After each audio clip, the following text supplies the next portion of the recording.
We'll guide you through how to integrate Printful with Amazon to streamline your e-commerce business. If you find this helpful, consider subscribing and liking the video. First, go to the Printful website and log into your account. Once you're in, navigate to the Stores section on the dashboard. Here, you'll find an option to add a store. Click on it and select Amazon from the list of available platforms. Next, you'll need to authorize Printful to connect with your Amazon Seller Central account. To do this, make sure you're logged into your Amazon Seller Central in another tab. Printful will prompt you to enter your Amazon Seller ID and MWS Auth token. You can find these in your Amazon Seller Central by going to Settings, then User Permissions, and scrolling down to Third-Party Developer and Apps. Copy and paste these details into the respective fields on Printful. After you've entered the required information, click on the Connect button. Printful will begin syncing with your Amazon store. This process might take a few moments, so be patient.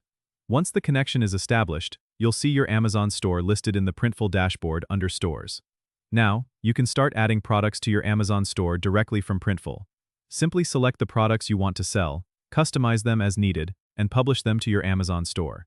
Remember to set your pricing and shipping preferences in Printful to ensure everything runs smoothly. This integration allows you to manage orders and fulfillment seamlessly through Printful, taking the hassle out of inventory and shipping. Don't forget to subscribe and comment if this helped you out.